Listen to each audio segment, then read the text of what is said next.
Je voudrais juste un mot quand même avant qu'on enchaîne sur les sujets, sur ce qui s'est passé hier soir à Paris. Il y avait une soirée caritative, c'est la nuit du bien commun qui espère lever plusieurs milliers, millions, peut-être même d'euros pour des différentes associations. Il y en a plusieurs. C'est une grande soirée philanthropique. Elle avait lieu aux Folies Bergères.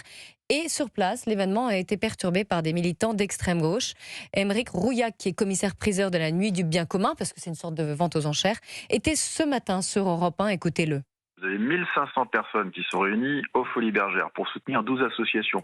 Une joie extraordinaire, des projets incroyables, une ambiance de fête. Et puis 350 personnes extrêmement violentes qui envoient des tirs de mortier contre la porte, qui infiltrent, jetaient des bombes lacrymogènes. Mais plus grave, qui s'étaient introduits la veille, qui avaient passé la nuit sur le toit des Folies Bergères et qui ont tiré des tirs de mortier pour tâcher de nous faire brûler à l'intérieur pour refaire la scène du bazar de la charité à l'envers. Les gens qui étaient à l'extérieur, je ne peux absolument pas que vous en parlez. Il y a des vidéos qui tournent sur les réseaux sociaux. On voit des élus de la France insoumise en toque de fou rire appeler à des manifestations. Je trouve extrêmement grave cette guerre que lance l'extrême gauche contre les associations. Et ça, ce n'est pas tolérable. Alors, si on croit Aymeric Rouillac, c'était particulièrement violent. Raphaël Steinville, je rappelle que c'est un événement caritatif. Oui, en fait, ce qui est terrible, c'est que ces violences nous empêchent de voir justement à quel point les associations qui prétendent à ce financement philanthropique sont passées sous silence. Moi, je suis allé regarder un petit peu ce qu'il en était. Vous avez une association qui s'appelle Une lettre, un sourire.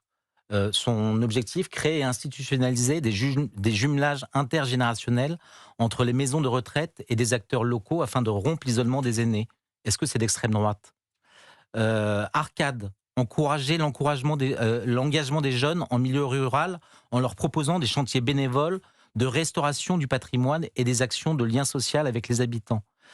Tous ces projets, toutes ces initiatives sont menacées par des militants d'extrême gauche parce que l'un des fondateurs qui aujourd'hui s'est mis en retrait de cette du bien commun serait d'extrême droite. Et j'ai envie de vous dire, le serait-il seulement que ça rendrait de toute façon insupportable ces actions contre ces associations qui font du bien, sont nécessaires aujourd'hui dans le monde dans lequel on est.